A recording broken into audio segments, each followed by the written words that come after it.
Innanzitutto volevo dire grazie per questa partecipazione, è importante vedere tanta gente riunita per assistere a qualcosa che riguarda molto molto da vicino le nostre origini. A breve andremo a presentarvi i bronzetti che io ho realizzato in pubblico nelle varie manifestazioni in giro per tutta la Sardegna, e man mano che la mia collaboratrice vi mostrerà il bronzetto, Teresa avrà il compito di portare i bronzetti, le riproduzioni di fronte ai vostri occhi, che saranno le stesse, che sono le stesse dalle quali io poco alla volta ho realizzato parte degli indumenti che vedete qui, perché ne ho altri che in questo momento però sono in una mostra a Cannigione. Mi fa piacere, grazie. Michele, cosa ne pensi?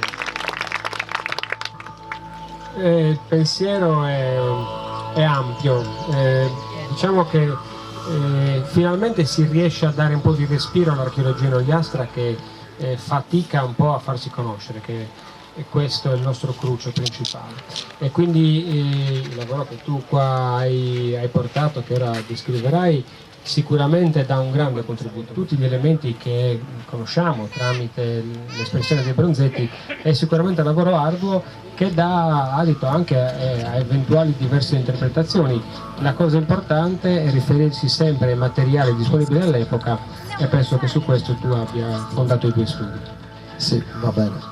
Dopo magari andremo a entrare nei dettagli o chiederemo anche al pubblico se ha qualche domanda da fare un po' in generale rispetto a questa serata.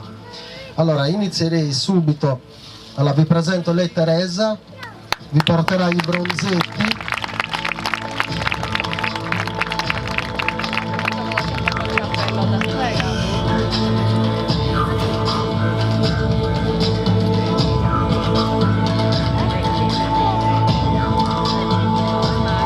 Il personaggio si presenta con un'altra tunica, sempre a tubino ma plissata, cioè piegata.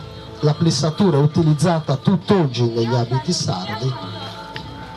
Ha una mantella, in questo caso è stata utilizzata dell'orbace, cioè del tessuto realizzato dal pelo animale. Un'altra mantellina plissata, sempre con le tipiche pieghe della nostra cultura, realizzata in lino. Una ciotola per la quale viene poi chiamata l'allibagione, cioè l'offerta. Saluta con una simbologia che noi conosciamo benissimo, che tutt'oggi utilizziamo, e ha il tipico cappello degli auspici etruschi, cioè dei sacerdoti. Questo è un bronzetto molto piccolino, lo potete vedere tra le mani di Teresa, e io così li realizzo con le stesse dimensioni e spessori degli originali. Allora vi chiedo di fare un applauso a Ileana, che è di Barisardo, origini di Lanusesi. Perfetto, grazie Ileana.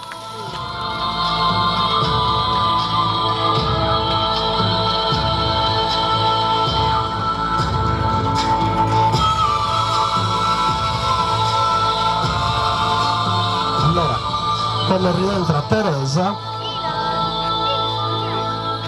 e riporta indietro il piccolo bronzetto, e gli andrò ad affidare quello che è il capo tribù.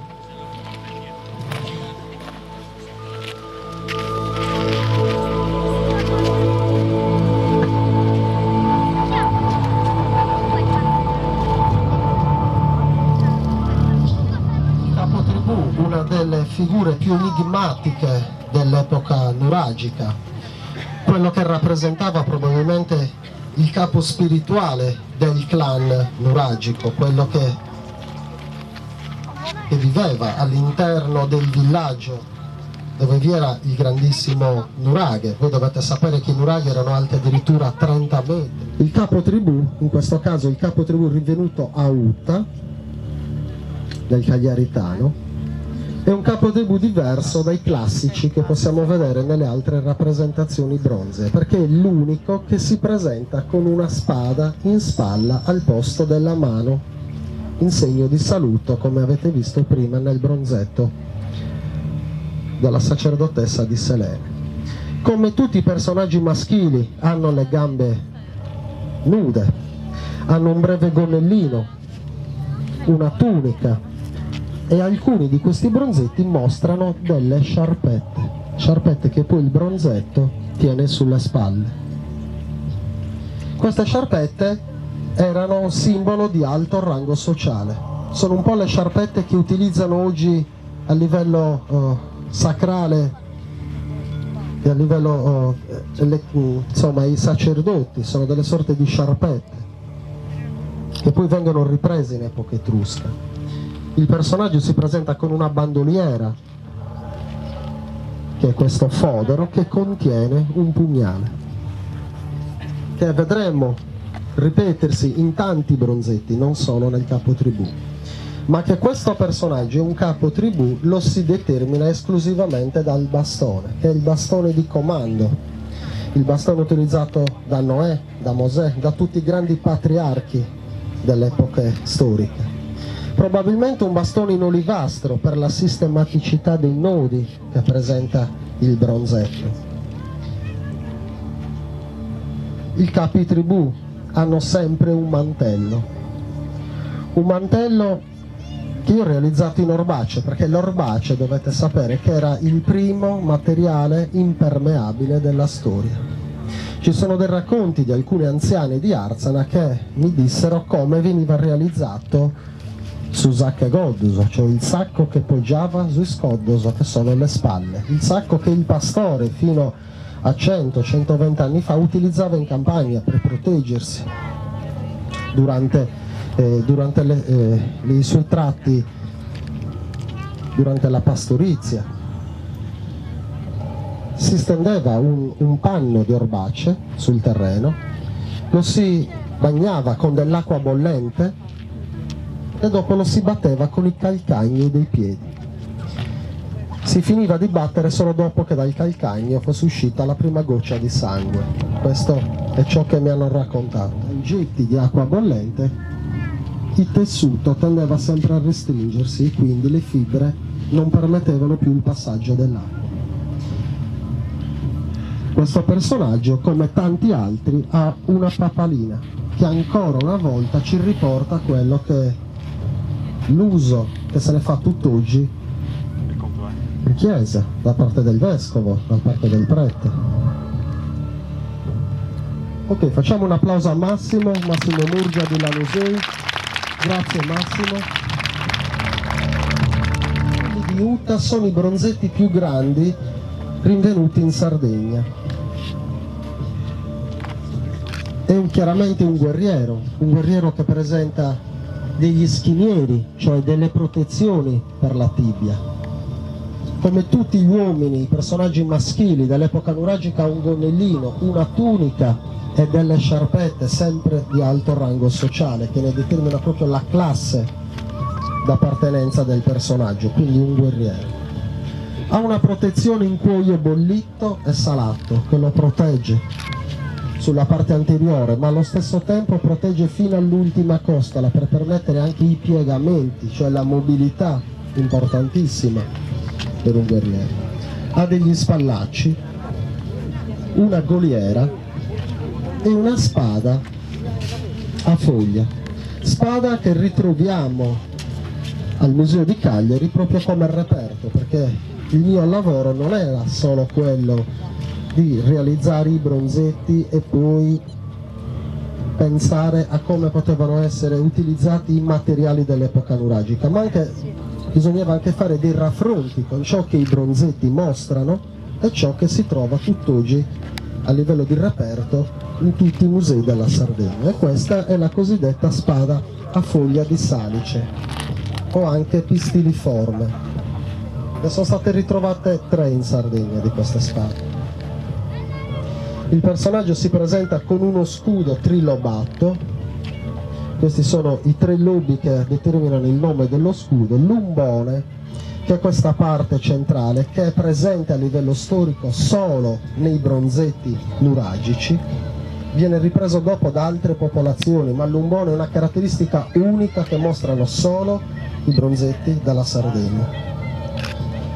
Ha uno stocco Cioè gli stocchi erano delle spade lunghe, per l'appunto come in sardo si dice stoccare, cioè buccare, da cui addirittura si presume che lo stesso cognome Stocchino di Arzana abbia origine, che infatti in antichità era chiamato Stocchi, non Stocchino.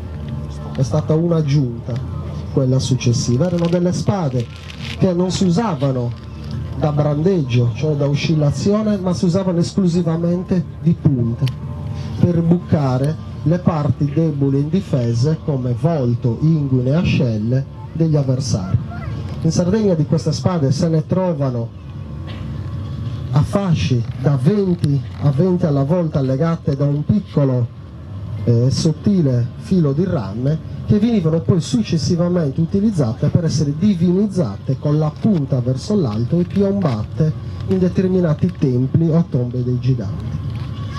Il personaggio dietro presenta 3 anelle, così come le mostra il bronzetto. 3 anelle che probabilmente servivano a inserire e sfilare la spada.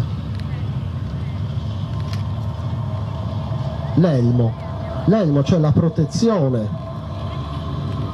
del capo, io l'ho pensato in Puglia.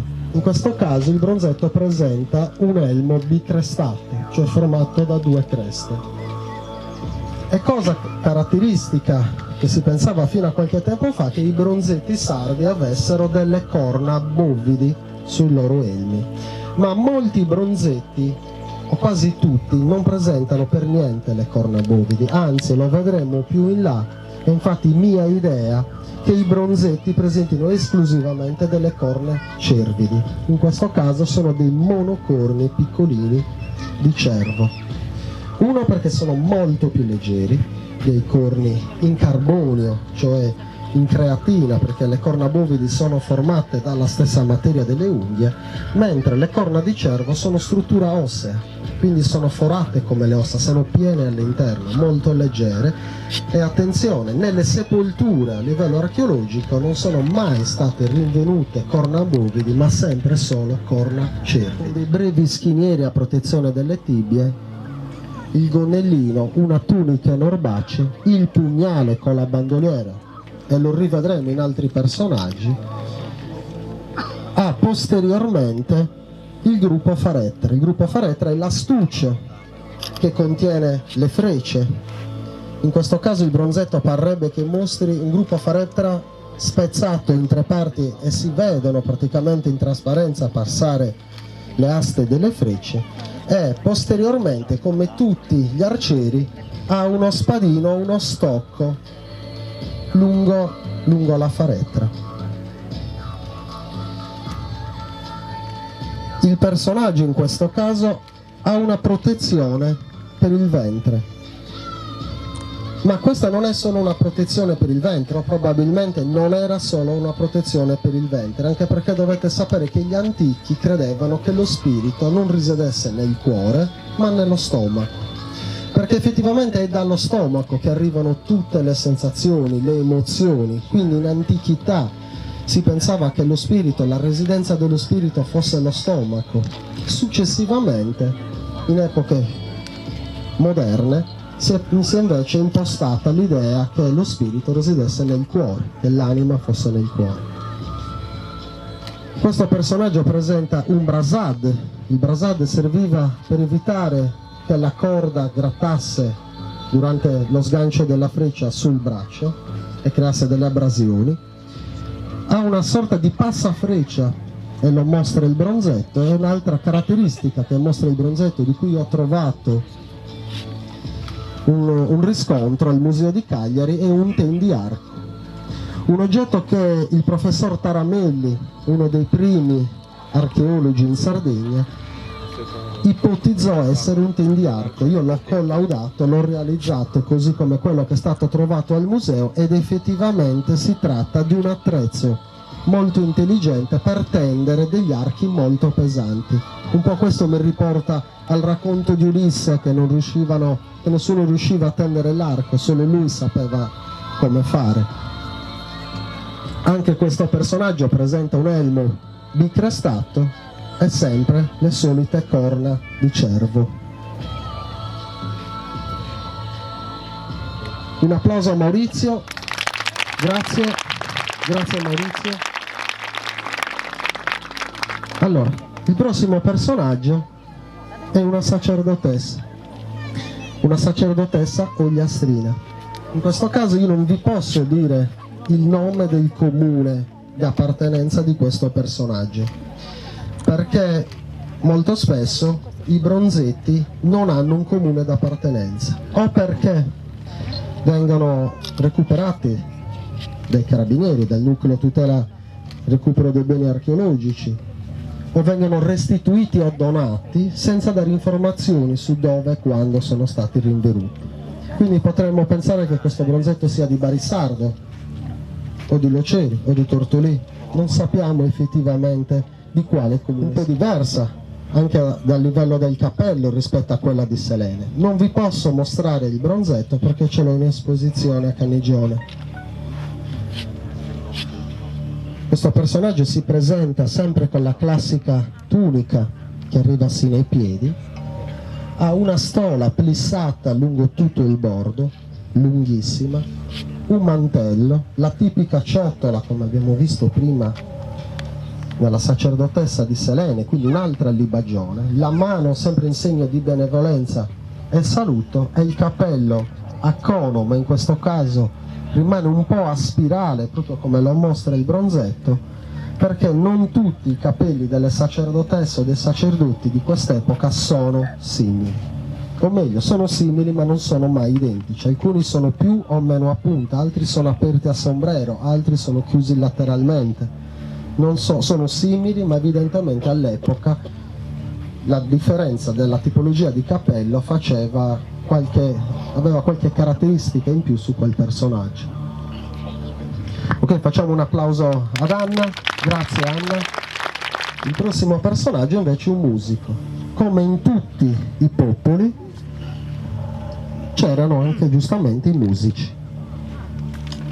Questo personaggio arriva da Aido Maggiore ed è descritto come un bronzetto portatore di sacchetto, perché nel bronzetto si notavano sì queste due canne ma un sacchetto qua. Io l'ho interpretato musico per il fatto che il personaggio c'ha il classico stracascio che si usa tutt'oggi come contenitore delle launeddas. Oltretutto il personaggio, come tutti i musici, presenta una calotina, una caratteristica che vedremo in altri personaggi musici, che rivediamo in tanti altri bronzetti che suonano degli strumenti musicali. Il personaggio si presenta con una tunica a portafoglio, non una tunica intera come gli altri personaggi, e questo lo si vede proprio dal bronzetto. Ha un lancetto in vita sul davanti con il legace, perché erano talmente dettagliati questi bronzetti che venivano rappresentati tutte le caratteristiche. Ha il classico mantello plissato ai bordi con un bottone centrale e ha questo strumento. Adesso non lo so se Alessandro vuole far sentire il suono di questo strumento, anche perché lo abbiamo realizzato a due mani con Alessandro Podda di Loceri, genitore su Stracasci, quello che poi mi ha permesso di individuare, presumere, ipotizzare che questo personaggio fosse un musico. Adesso io non so se le ance suoneranno ancora.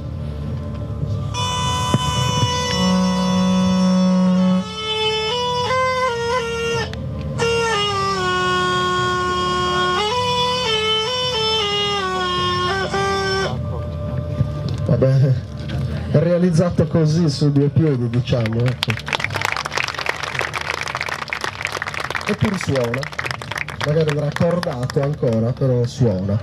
Ecco, la funzione di questo sacchetto, che poi non è altro che un'uretra di maiale, serviva ad evitare di bagnare le ance. Le ance sono quelle palette che vibrano in tutti gli strumenti a canna, che permettono quindi il suono, perché il suono nasce dalla vibrazione, e quando la canna si bagna, si ammorbidisce, lo strumento stona. Questo ingegnoso sistema serviva proprio ad evitare di suonare direttamente sulle ance, che vengono tenute protette all'interno del sacchetto e si suona semplicemente da questo tubino. Allora un applauso a Marco, il suonatore di Aindo Maggiore. Grazie Marco. Quindi il prossimo personaggio invece è uno spadaccino.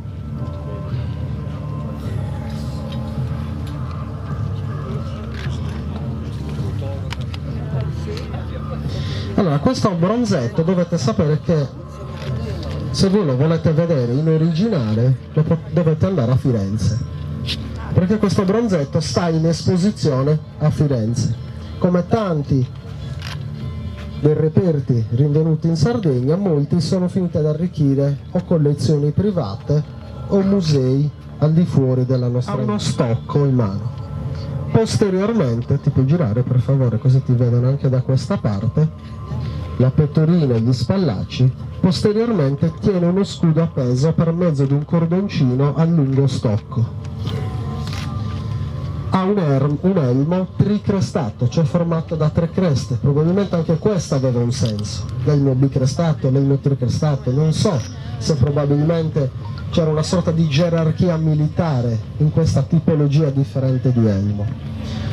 Quelle che vedete sull'elmo del personaggio sono delle lunghe corna di cervo, che vedremo poi in un altro personaggio. Dovete sapere che le corna di cervo avevano un'importanza enorme all'epoca, perché il cervo e le sue corna rappresentavano la spirale della vita e della morte. Era il simbolo di rigenerazione costante più chiaro che si potesse notare, che si potesse vedere nel mondo naturale in epoca nuragica, perché il cervo stagionalmente perde le sue corna.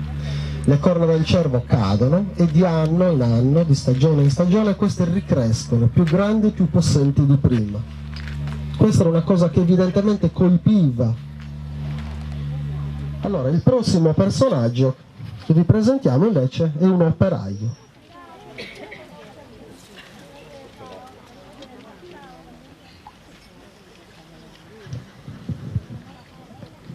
Questo bronzetto si trova al Museo Pigorini di Roma. Anche questo personaggio sta al di fuori della Sardegna. Non si sa effettivamente dove sia stato rinvenuto. Puoi girare per favore? Ogni tanto, ok.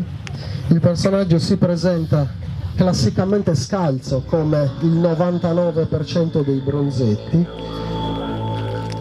Ha un gonnellino, una tunica, la classica bandoliera col pugnale, il mantello piegato in 3 parti, tenuto sulla spalla sinistra, col quale tiene un martello strapacchioni. Il martello strapacchiudi sostiene una borsetta quadrata che contiene 2 asce da carpentiere. Non si sa se questo personaggio fosse un carpentiere navale o un carpentiere edile, ma sicuramente era un operaio dell'epoca nuragica. In testa porta una breve papalina.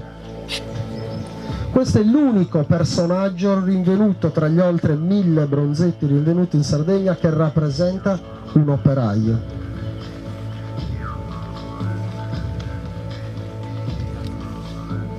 Facciamo un applauso a Mauro, grazie. Oltretutto Mauro è operaio anche di mestiere, quindi quale personaggio più adeguato per Mauro, che poi viene da Arzana. Allora, il prossimo personaggio invece è sicuramente uno dei più conosciuti in Sardegna.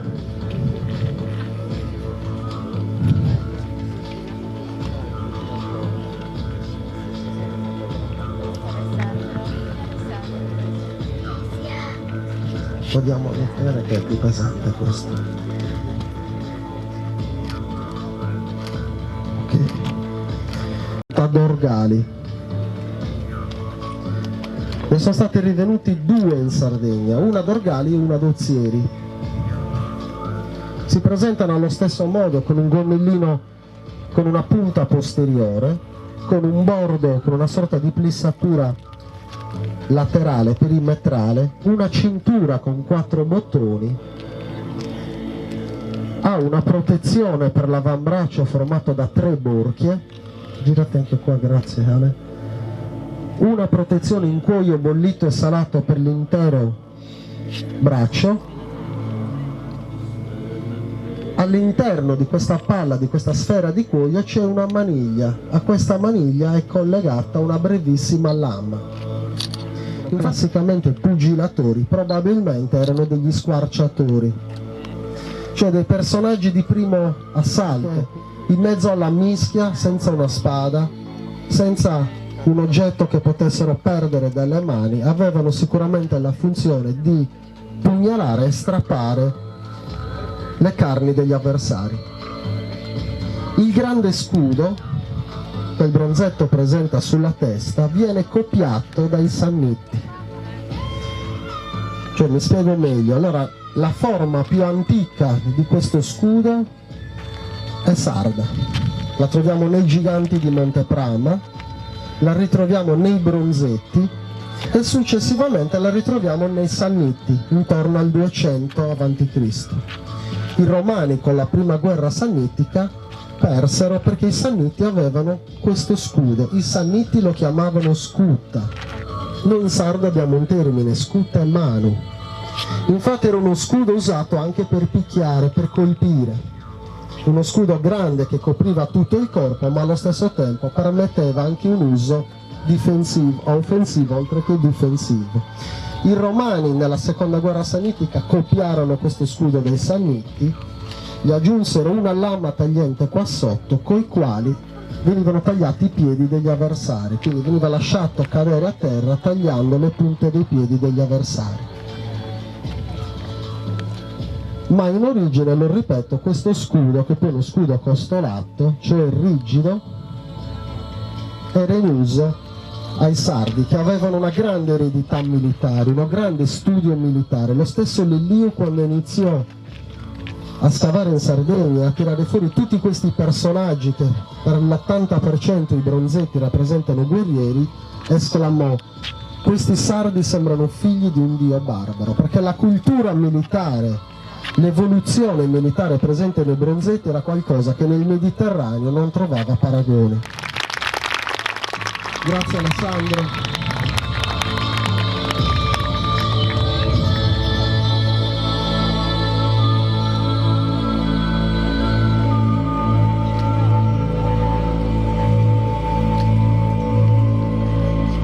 Questo personaggio si presenta con un gonnellino plissato, forse l'unico che abbia mai visto indossato da un personaggio maschile. Ha una papalina sulla testa, come classico, come vi dicevo prima, del riconoscimento di un musico. Ha addirittura una fascia portacorno posteriore che riprende un po' la forma del corno e sta chiaramente suonando un corno bovino, un corno che richiamava un suono antichissimo. Adesso io ogni tanto riesco a suonarlo, non è facile. Di solito a queste sfilate viene un bambino così piccolino di Tertinia che viene col suo corno personale. Un imprevisto non è potuto venire, Emanuele. Però io vi voglio provare a far sentire ugualmente il suono. Intanto adesso sentirete un suono che non è il suono originale del corno, c'è un'ancia in ottone all'interno che dopo andremo a togliere. Infatti è un suono un po' come una trombetta, ma adesso vi vorrei far sentire proprio il suono che faceva il corno nuragico all'epoca. Questa è l'ancia.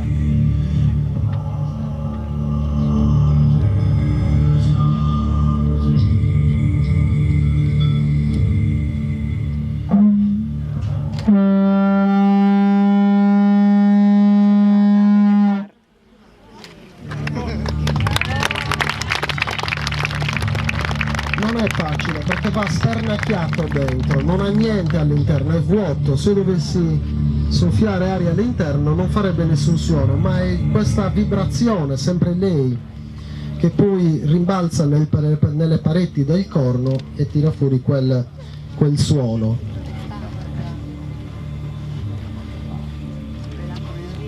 Ok, ringraziamo Francesco. Il suonatore di corno Tom Bronzetto arriva da Genoni.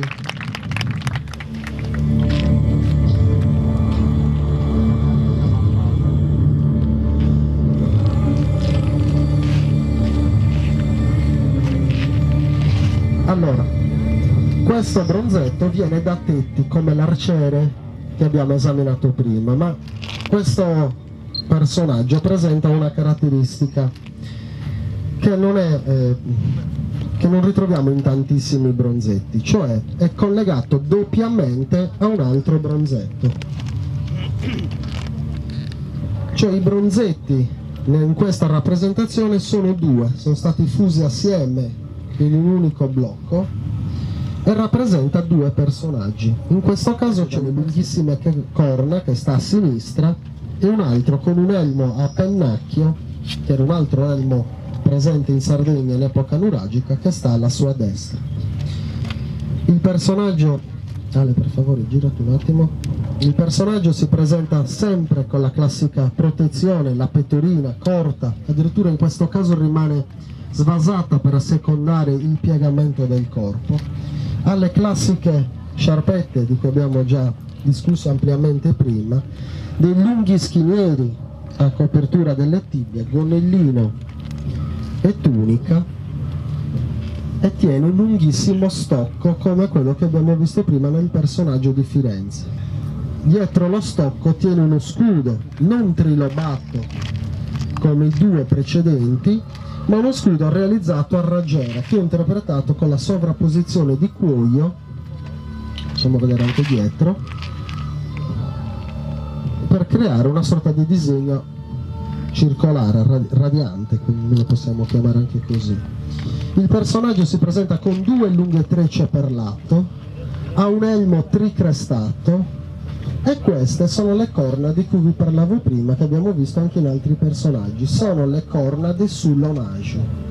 Sulonagio è un cervo, una specie a sé stante che ancora oggi si vede, anche se raramente, nei monti a Monte Arcosu, nella zona di Utta, ed è un cervo che presenta una caratteristica unica, cioè le sue corna non hanno ramificazioni, cioè presenta dei monocorni lunghissimi che arrivano addirittura a 1,20 m, delle vere e proprie spade. Infatti viene chiamato anche il cervo killer, perché questo cervo ha la caratteristica di attaccare non solo le persone che invadono il suo territorio, ma anche altri animali che magari cercano qualcosa dalla sua prole o dal suo harem, perché il cervo, solitamente il capobranco, ha un harem. Infatti la mia idea del fatto che molti bronzetti hanno le corna corte, altri hanno le corna lunghe, perché secondo me le corna lunghe, così come nel mondo animale, individuavano la gerarchia militare.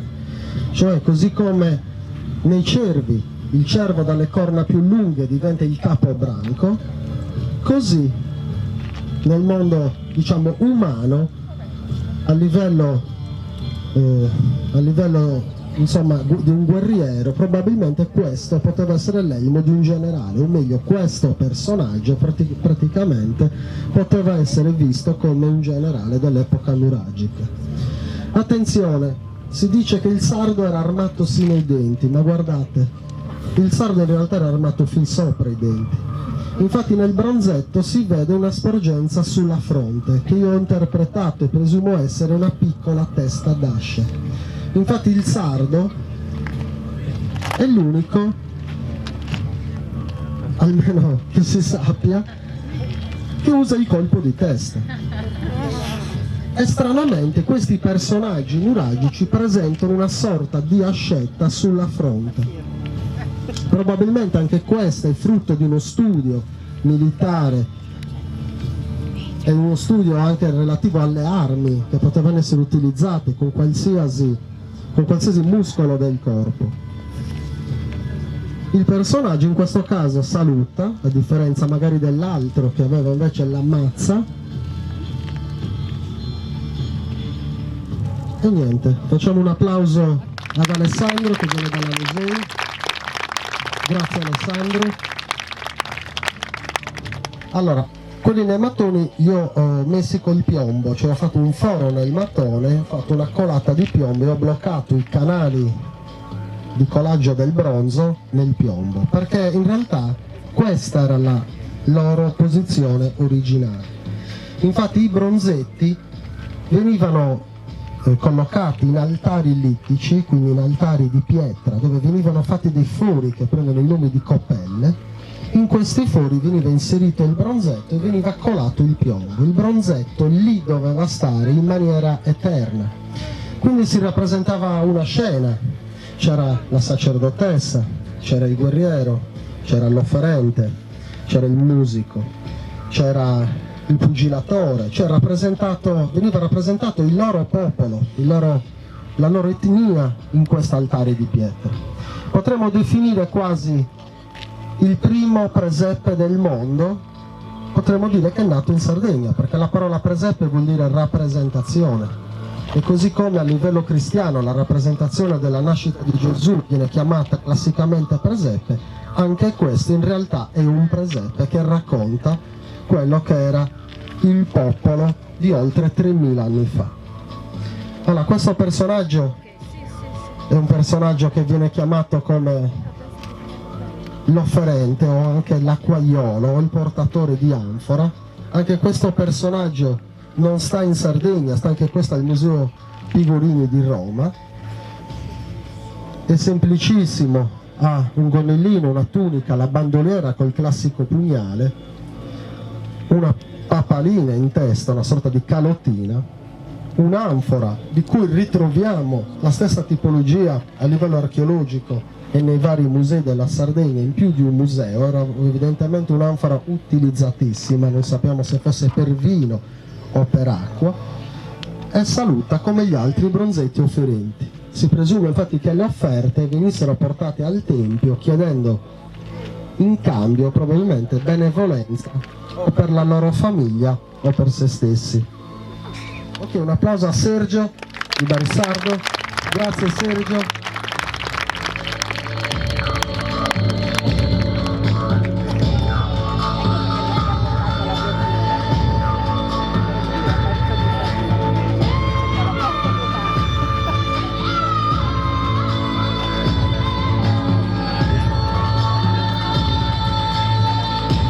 Anche chiamata la tomba dei bronzetti sardi, perché si presume che in questa sepoltura ci sia una coppia di cui lui o lei fosse probabilmente sarda. Perché? Perché all'interno di questa tomba, oltre a una delle navicelle più belle rinvenute, più belle a livello nuragico, c'è un modello di questi navigli che viene chiamato l'Arca di Noè, perché contiene sopra il bordo oltre 40 animali diversi.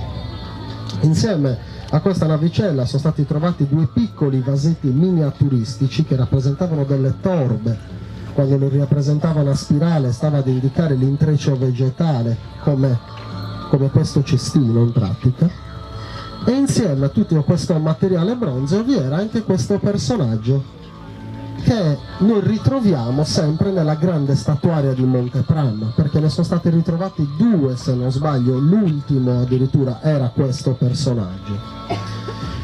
Questo personaggio infatti saluta, come l'altro ha la protezione per l'avambraccio ma non ha la protezione per il braccio con le tre borchie che abbiamo visto prima in Dorgali, e in questo caso mostra e fa vedere all'interno che questo era un guscio estraibile e impugnabile a seconda dell'uso del personaggio. Ha sempre la solita sfera di cuoio con la breve lama, quindi anche questo personaggio è in realtà uno squarciatore.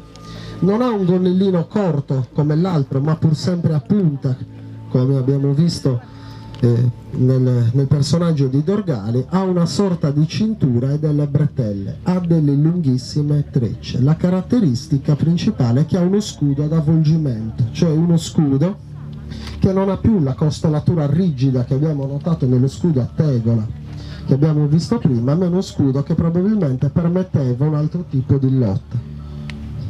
Non si sa effettivamente quale, però è palese che questo personaggio, chiudendo il braccio, appoggiando il braccio sul ventre, chiude lo scudo, quindi lo scudo era uno scudo morbido. Come gli auspici etruschi, come vi dicevo prima, ha un cappello a cono che ne determina proprio l'appartenenza di questo personaggio. Era probabilmente un sacerdote guerriero.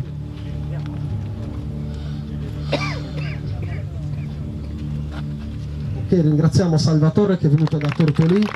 Grazie Salvatore.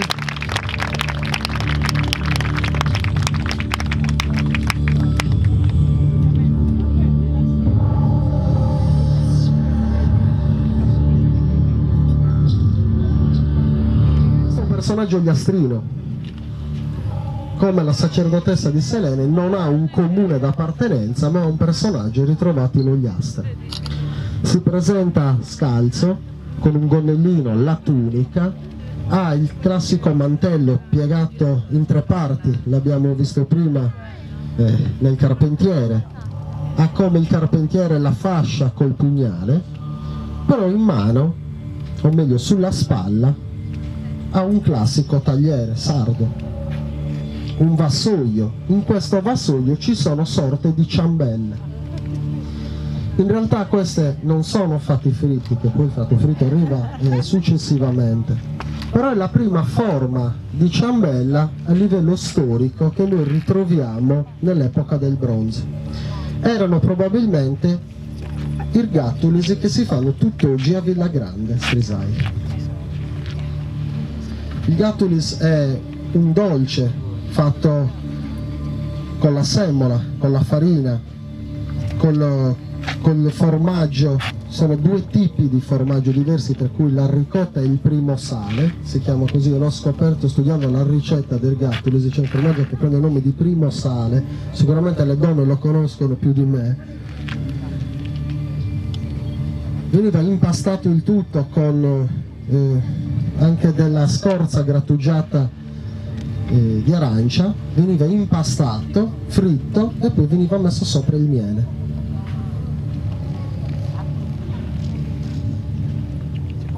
Ok, un applauso a Pietro di Barisardo, grazie Pietro. Il prossimo personaggio è un altro musico, o meglio una musicista. Questo bronzetto è stato trovato nella zona di Carboni a Monte Sirai ed è una suonatrice d'arpa. Forse è meglio dire e definirla una suonatrice di lira, perché ancora non c'era l'arpa.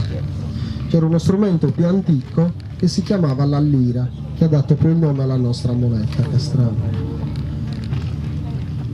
Questa suonatrice è semplicissima, ha i capelli corti, come possiamo notare nel bronzetto, ha una lunga tunica che avvolge tutto il corpo, è seduta come altri 3 personaggi musici, forse su una pietra o su una sedia. Il bronzetto probabilmente io me lo immagino collocato nel suo basamento littico, poggiato ad un piccolo trono, ad una piccola seduta. E questo è l'unico bronzetto che ci dimostra che in Sardegna si suonava questo strumento. Veronica, puoi far vedere anche al pubblico?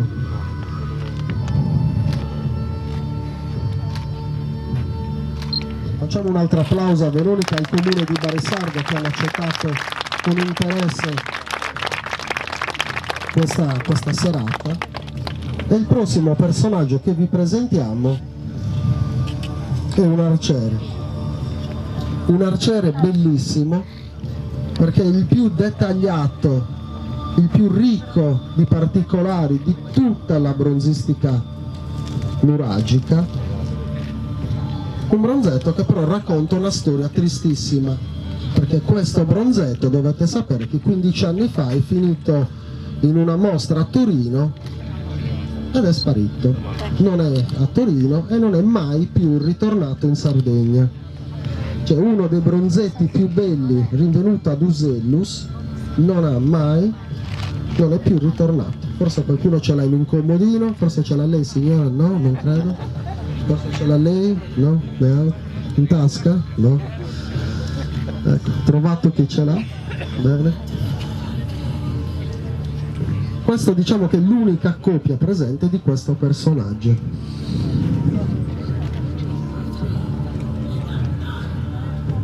Ora Teresa ve lo farà vedere. Il personaggio, vi dico subito che non tiene nulla in mano, in realtà parrebbe che tenga qualcosa, ha un foro nella mano che ho ipotizzato potesse essere per postura e posizione una lancia che ritroviamo nella stessa posizione in un altro bronzetto che addirittura porta al guinzaglio un ariete, immaginate. Questo personaggio è già bello partendo dagli schinieri, perché il bronzetto presenta una parte di protezione anteriore a chevrons, che è questo decoro che potremmo definire anche a spina di pesce, ha tutto un intreccio laterale e posteriormente presenta delle finestre, le facciamo vedere anche da questo lato. Questo è il decoro a chevrons, qui lateralmente c'è tutto l'intreccio vegetale, e questo non era altro che lo sfogo per la muscolatura, cioè avevano pensato, probabilmente perché questi personaggi non avevano la macchina o il cofano da caricarsi le cose e partire, si camminava a piedi, si marciava per tante ore in salita, in discesa, in mezzo alla campagna. Probabilmente si aveva l'esigenza di avere degli schinieri coprenti ma aperti che permettessero lo sfogo della muscolatura, finché il muscolo non si sentisse oppresso all'interno, forse anche per un fatto di circolazione. Ha delle lunghissime sciarpette sia anteriori che posteriori, gonnellino e tunica, ha una sorta, non si sa, una fascetta legata a tracolla con due canne, potrebbe essere uno strumento musicale come una cerbotana, una doppia cerbotana, non sappiamo bene cosa potrebbe essere. Posteriormente al gruppo faretra, cioè il contenitore che contiene le frecce con il classico stocco tenuto posteriormente, e su questo lato un piccolo cono, un cono che si presume venisse utilizzato per intingere le punte delle frecce di veleno o qualcosa del genere, da utilizzare poi contro gli avversari, perché questo non è un arciere, nel senso non è un cacciatore. Vestito in questo modo, con schiniere e tutto, non può essere altro che un guerriero. Questo è il piccolo cono che ha posteriormente. Ha un sistema Y che sostiene la faretra e anteriormente ha una protezione come quella che abbiamo vista nel primo arciere. Ha due lunghe trecce e un elmo che non si ritrova in nessun altro bronzetto nuragico. L'unico personaggio che presenta un elmo con animale totemico è Pennacchio. A differenza degli altri, come potete vedere, non ha delle corna, ma ha un animale che dall'osservazione del bronzetto, dalla forma degli orecchi e del muso, parrebbe essere una piccola volpe, elmo che poi viene ripreso successivamente in epoca nuragica, in epoca romana, ed è coronato da delle sfere che ho ipotizzato essere il frutto della quercia, un po' perché l'ho collegato a livello boschivo all'animale totemico che ha sulla calotta metallica. Tutti i personaggi arcieri che non sono saetanti, cioè nell'atto di scagliare una freccia come questo, tengono l'arco in questa posizione, nella stessa posizione in cui sono stati ritrovati i giganti di Monteprama che rappresentano degli arcieri. Ok, facciamo un applauso a Roberto che viene da Isili, quindi ha fatto un bel po' di strada per essere qui con noi oggi. E il prossimo personaggio che vi andiamo a presentare non ha bisogno di bronzetto, anche perché in realtà non c'è un bronzetto di questo personaggio. Infatti la ricostruzione che vedete è frutto del mio studio in seguito all'osservazione delle pitture, o meglio delle incisioni murarie in Egitto. Infatti è un dibattito aperto da parecchio tempo in Sardegna che dura all'incirca 15-16 anni su un'ipotetica idea che i famosi Shardana, i guerrieri assoldati dal faraone Ramses II, siamo intorno al 1200 a.C., nell'epoca d'oro della Sardegna nuragica, si ipotizza che questi personaggi non fossero altro che i sardi nuragici. Innanzitutto vi vado a descrivere un po' quello che è la mia interpretazione di alcune rappresentazioni murarie che ritroviamo in Egitto, nel tempio di Abu Simbel, Karnak. Uno scudo circolare collumbone, che come vi dicevo prima aveva come caratteristica principale di essere presente esclusivamente nei bronzetti sardi, è formato da 6 rondelle che ritroviamo in quello che è il bronzetto rinvenuto a Padria, ed è uno scudo che ho pensato di realizzare in intreccio vegetale, cioè in cesto, un fondo. Potete immaginare il fondo, come si realizza il fondo di un cesto, perché questo scudo a livello protettivo e anche d'utilizzo è non solo leggero, ma ammortizza gli urti ed è sicuramente meglio di uno scudo rigido. Il personaggio si presenta con un gonnellino con una X e 4 quadranti separati, si presenta con quello che parrebbe essere una sorta di corazza protettiva realizzata a chevrons, oppure erano delle fasce, delle bande che andavano a incrociarsi lungo il corpo. Presenta un elmetto con delle brevi corna che sembrerebbero essere sempre corna cervidi. Ma una delle caratteristiche che avvicina di più questi personaggi a quello che poteva essere la Sardegna è questa tipologia di spada.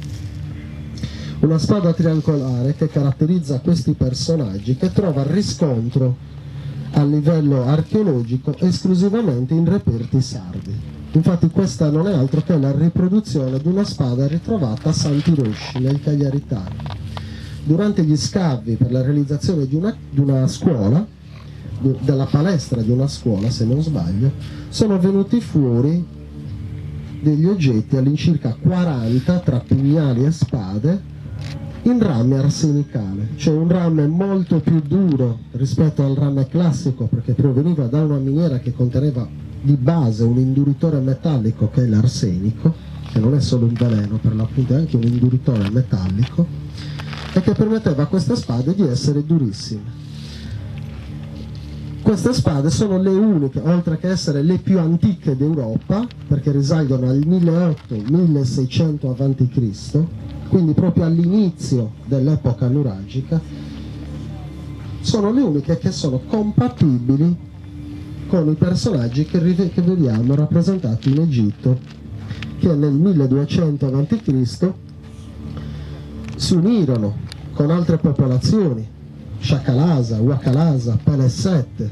Si presume essere addirittura da delle ultime scoperte genetiche i Pelesset, dei popoli pre-israeliti.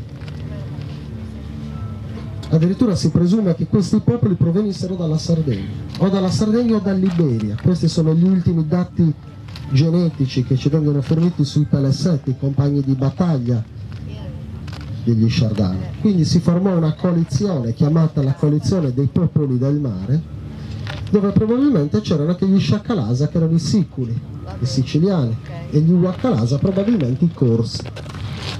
Questi popoli si uniscono e si presume che attaccarono l'Egitto nel suo delta proprio in un momento di difficoltà dell'Egitto, dove dal fronte opposto questo era attaccato dagli Ittiti. Il faraone li chiama i guerrieri dal cuore ribelle, perché evidentemente non si facevano assoldare, ma successivamente, stranamente, li troviamo assoldati invece proprio nell'esercito egiziano, e vengono rappresentati nel tempio di Abu Simbel alla destra e alla sinistra del faraone come guardia personale. Allora facciamo un applauso ad Angelo che viene da Guasina. Grazie Angelo.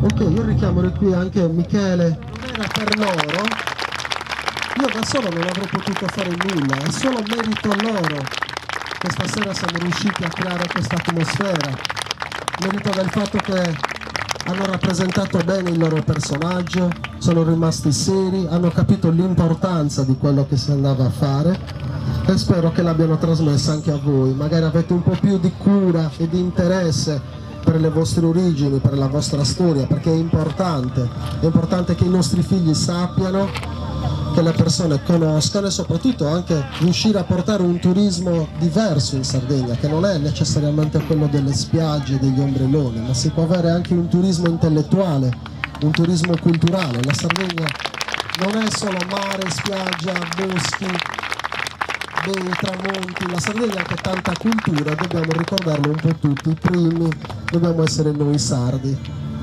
Va bene, io vi ringrazio tutti per la bellissima serata. Grazie a te. Devo dire molto partecipato e mi fa molto piacere perché dietro questo lavoro c'è tanto tempo, tanto sacrificio, l'impegno di tutte queste persone. Insomma, vi ringraziamo tutti, siete stati grandi, grazie. Buona serata, grazie a tutti. Ringraziamo anche un attimo, scusate, sono sempre così a segada, come si dice in sardo. Dobbiamo ringraziare il comune di Barisardo, di nuovo, il gruppo archeologico bairese, gli sponsor, il ristorante Sciardana, l'hotel Baia Azzurra, che dopo forniranno una cena per i nostri personaggi neuralgici, perché se stiamo a mangiare il Gattulisi qua alla fine all'ospedale. Niente, buona serata e grazie a tutti, grazie.